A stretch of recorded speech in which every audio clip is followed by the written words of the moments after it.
Okay, so I'm about to drop a few gems on you that I feel like are very important right now as we are entering into this eclipse.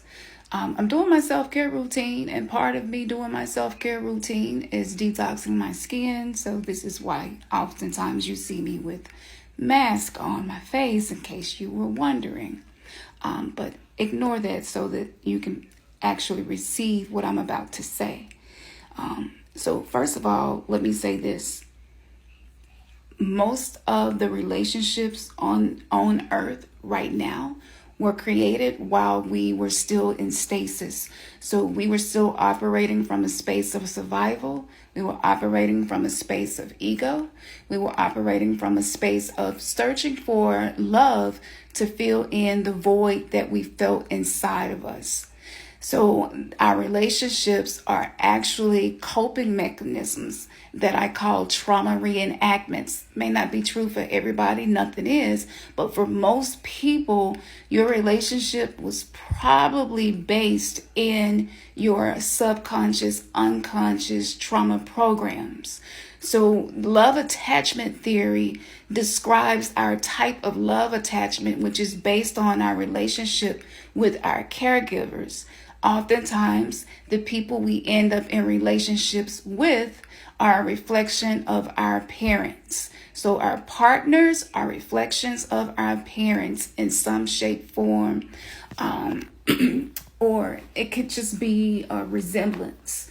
But it's because it's unfinished business, and this is how life gives us an opportunity to heal and actually be generational curse breakers. So what I'm about to say to you probably is something you have never heard anybody else say before, and that's exactly what I'm here to do. In my human design, I'm a manifesting generator, and I am 3/5, which is the heretic. And so I don't go with the flow of the crowd. I have always been the kind of person who was more of a sovereign thinker. And so this is how the awakening is affecting a lot of us. We're becoming more sovereign in our thinking, and we're starting to isolate ideologies, values, rules, especially rules of engagement for relationships. A lot of that was developed on the old earth, which was based mostly in 3D, where there wasn't a lot of light code activations, DNA activations, cellular activations, dormant capacities within the brain being activated. The list goes on and on. And so as this is happening, like I've been saying this for at least 10 years, but the hatred that we are seeing in the world is a reflection of the hatred between the masculine and the feminine, between the head and the heart, between living an ego, fear-based life and a spiritual love-based life. So this is the polarization that was socially engineered into us by the so-called powers that be to keep us in a state of oppression because they knew this day was coming. And just imagine if you knew that the gods and goddesses, that consciousness was going to come back to the planet, the ascended masters, spirit guides, ancestors, star tribes, the list goes on. And you know all of these people being born are star seeds. And there is a redemption that is occurring. You're going to do everything you can to try to cause chaos so that people cannot take back their sovereign birthright. So most empaths had difficulty in childhood because they were highly sensitive and more sensitive to energy. Again, a lot of us who are starseeds, this is true for us. So even though our parents may have loved us the best way that they could, they had their own traumas. They didn't have access to the internet.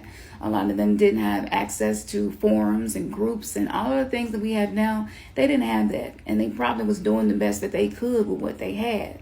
With that being said, as children, we learn to repress our emotions so that we would not be abandoned or rejected. But a lot of us still experience abandonment and rejection and neglect and abuse because of these generational traumas. All right. So the wounded child archetype is what's coming to the surface now. Whether it's balanced or out of balance, this eclipse especially is going to make that obvious for you to see. All right. Now, if your relationship was created while you were still operating in your ego, that relationship is going to be tested. It could possibly end. However, my choice in navigating these energies, because I am giving a prophetic timeline to know what's going to happen before it happens and prepare myself, I created something called the relationship reset, where I teach my clients how to go through an awakening with the partner that may or may not be awakening. We all have our own time that our avatar in this physical world wakes up from the false womb matrix. And so there are different ways to do this. But let me tell you how you know that your relationship may have been created while you were in ego. Trying too hard to gain approval, being overly agreeable, disowning negative emotions to avoid being judged, the inability to express different opinions. Maybe you avoid confrontation, avoid being direct about your unmet needs. You may not be assertive, and you may struggle to create and enforce healthy boundaries, especially if they constantly get crossed. And if you can relate to any of these, then you may have created an ego-based relationship, and this eclipse is definitely going to send a quantum quiz. So the way that you navigate this is going to determine the outcome. Maybe not expressing your needs because of lack of awareness. That's going on, and especially with men. A lot of men have been so disconnected from their emotional feeling body and their heart, to the point of not really being alive. They live with routines and systems and habits that they don't question or are afraid to question, or don't think that they need to or need to change. And unfortunately, a lot of men are experiencing the karma from creating relationships based out of using women to fill voids within them. Due to these things happening, a lot of men heart chakras, their heart vortex energy is closed down and guarded. The guards are created by pacts and vows that we take when we get hurt, like I'll never love somebody as much as I did my ex. Those types of things create vows, and those pacts are going to be there until you remove the consent to be in agreement with that. And so if this is happening, if you have any of these that I named, if you struggle with vulnerability and intimacy, most men do, those relationships are not going to be blessed, because you are going through a karmic lesson so that you can change. And so oftentimes what happens with women as we're going through these awakenings, we change overnight. We're a different person every time we wake up. And if you're not growing in the same direction as your partner, then that chasm between you two is going to become next to impossible to ignore.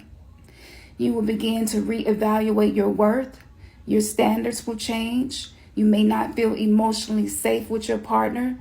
A lot of us ignored that and had sex anyway, and look at where we are with uterine cancer, breast cancer, fibromyalgia, autoimmune disorders, having to get hysterectomies. All of these things are a result of us not listening to our temple, listening to our womb when we're not feeling safe. And unfortunately, a lot of men have disconnected from their heart, which is their feminine energy, so they don't know how to create safety.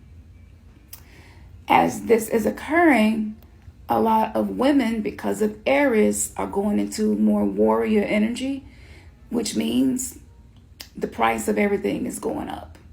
And we're in the middle of a battle. And this is not the time to acquiesce. This is not the time to ignore your own needs in your body. This is the time to bravely own your truth in love. And if your relationship does not continue because of you walking in your truth, maybe it's just not meant to. Either way, it's still a sacred path. It's still a sacred journey. So let's not try to change our partners. Let's focus on us and what we need, and become your own lover, and everything else will fall in place. Namaste, Namaste.